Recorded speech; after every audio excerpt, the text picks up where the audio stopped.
Hi everyone, I'm back with some interesting diary entries today. I have notes for the 1st, 2nd, and 3rd of February 1906, so leading right up to the fateful anniversary, or I should say the dreaded anniversary on the 4th, which we'll tackle next time. So, a little update for anyone who's interested. There are biographies, 2 biographies that are being written about Dmitri. Neither of them are by me. One by a gentleman in England and one by a woman in Russian. So they will be in 2 different languages. And I owe a great deal to both of them. And the gentleman in, did I say London? I meant England. The gentleman in England is looking in on these videos once in a while, and he's already written the chapters about Dmitri's childhood and adolescence, but hopefully he'll find some interesting things. He's also already read these diary entries. And the woman in Russia, she was the one who supplied me with these particular diary entries from the Central State Archive in Moscow, an appropriate place for these diaries. And I'm not sure how far along she is with her biography. I myself am out of the biography business. I simply have no talent for it. I thought for years that was what I would end up doing, but it's not primarily what I'm interested in. What I'm really interested in and what attracted me so much to Dmitri is sort of the big questions of life that are often tackled in serious literature. So that's what I'm doing. I'm writing a novel, and I can tell you that it's not something that I have to sort of stretch things thin in order to make it authentic, because in those last years of his life, at least, Dmitri was really contemplating these big issues, and I'm told that was really his preoccupation at Schatzalp, the tuberculosis sanatorium. So anyway, let us start. Do we have any necessary introductions? I see that we don't. So here we go with the 1st February 1906. And this time he notes the place where he's writing it, which is something he would always do when he was an adult in his diaries. He would always give the location that he was writing from, which is helpful. So, Tsarskaya Selo. I wrote a letter to Aunt 3 days ago and today received a reply. Aunt suggests taking communion when we arrive, but I don't think I can go to confession. I'm absolutely not in the mood, but suddenly out of the blue, bang, please confess. No, I hope Aunt will give up that unfortunate idea. I suppose Aunt will be terribly affectionate with Maria, because she's been bestowing such affectionate letters, and I, poor me, will be left out of everything because I'm still little. Thank God. I'm 14 years old and still considered too little. How disgusting. I just got back from a ride with Uncle Nicky and Aunt Alex. I didn't have much fun. The horses were pulling like crazy and almost carried us off. That would have been an event. Decided. Tomorrow we're going to Moscow. Thank God, to Aunt's credit, we'll be returning here in 3 days. Aunt will either come with us or stay until the first week of Great Lent. Here's an excerpt from her letter. And here, just let me say that he's quoting her exactly, so she was writing him in English. I have had morning and evening service and thought of taking the communion at 7:30 in the Blue Church, then taking coffee and resting after church near Uncle. You might come to church at 8 just for the communion, if too tiring. The soldiers, and here it's just gobbledygook. The French word avait, and then at and eat. The soldiers avait, at, eat, and so forth and so on. But I just can't do it. I'm not in the right mood. Okay, so I think Dmitri is not transcribing Aunt Ella's letter. I think he's trying to do it from memory because she grew up speaking English. She was a daughter of Queen Victoria, and her mother was English, and I don't think her English would have been that bad. So let us see. The first topic is confession. And in the Russian Orthodox Church, my stupid dog. In the Russian Orthodox Church, you confess every time you take communion. And taking communion is really a big deal. In fact, it's more in the New World that people take communion on any given Sunday, that they've done the weekly fasting to prepare themselves. Because, I mean, my godmother, Sonia Goodman, who's from the old school, she tells me that people typically took communion maybe twice a year, and they really intensely prepared for it. So who knows when Dmitri had taken communion before this, or the Eucharist, I should say. Communion is more the American word for it. But as we can see, he did not want to go to confession, and naturally, anybody that does that can be a bit of a daunting task. So who can blame him? Especially since he feels like it's suddenly been sprung upon him. He wasn't expecting it. It's not pasta. But anyway, causes him anxiety, as we can see.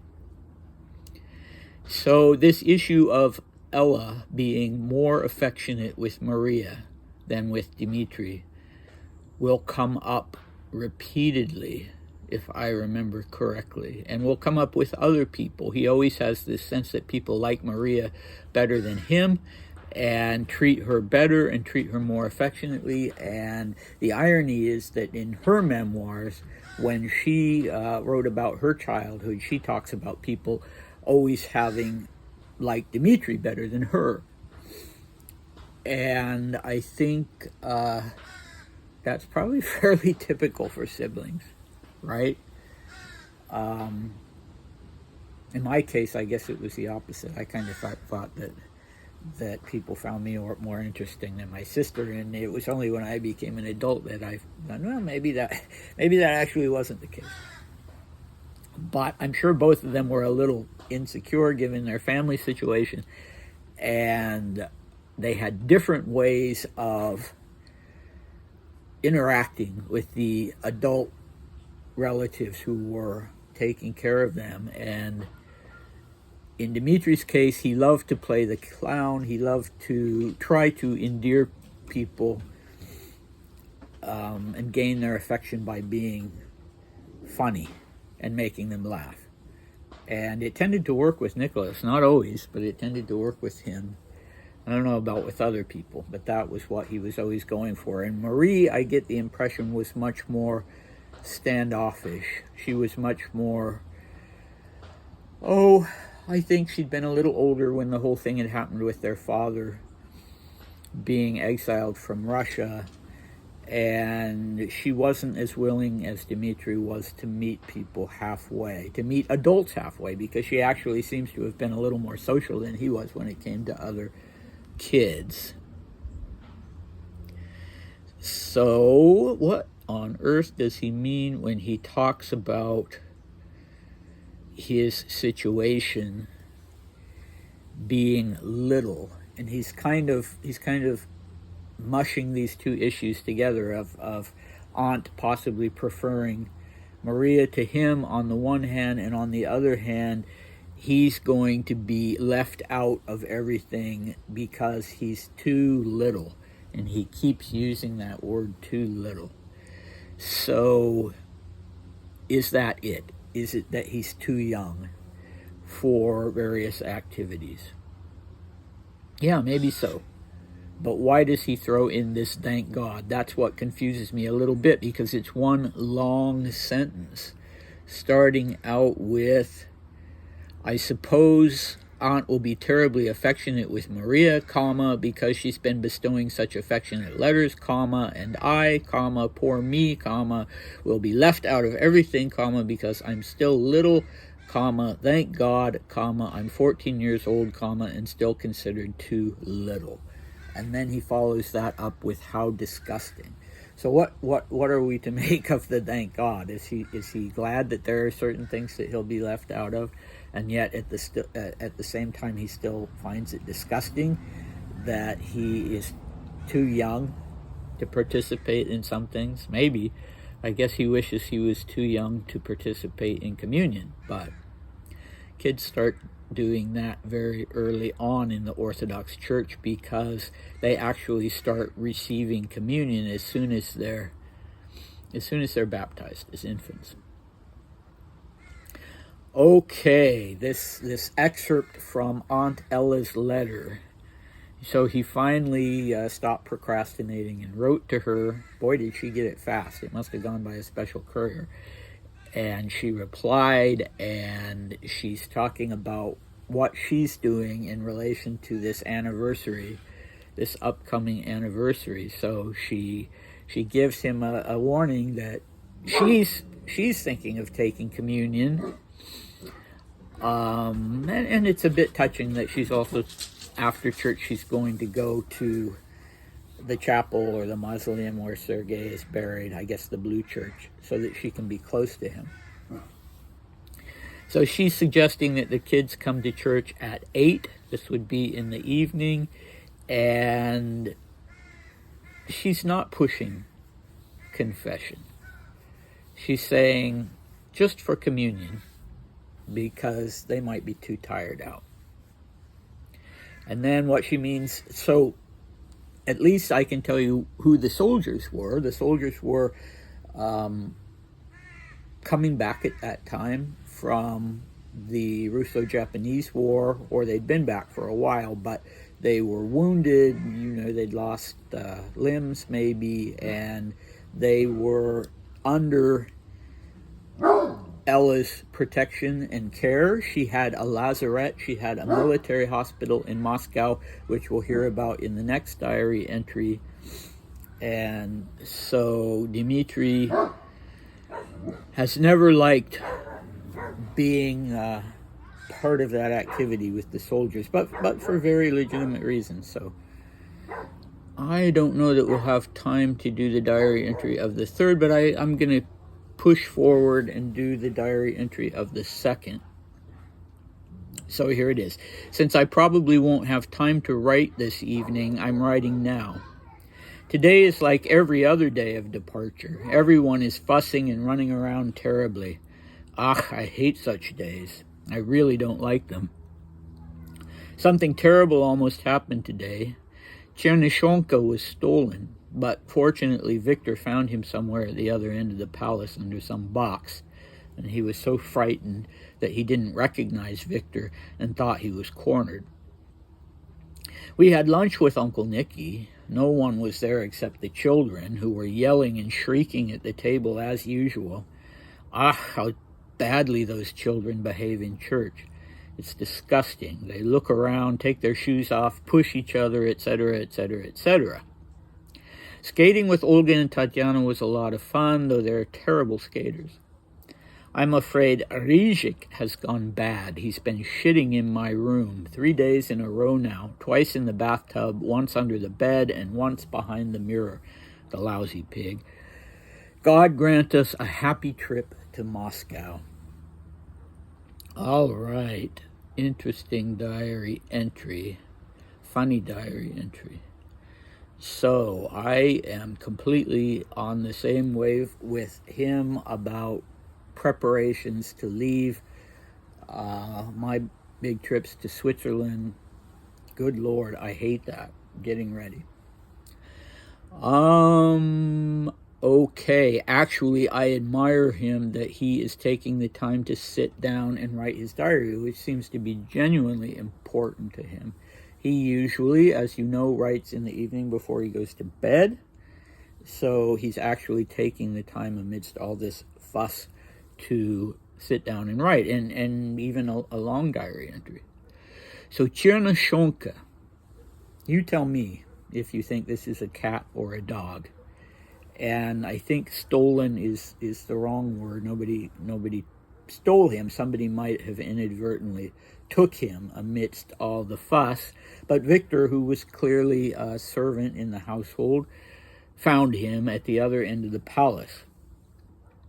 And poor Chernyshonka felt like he was cornered, but apparently it all ended well.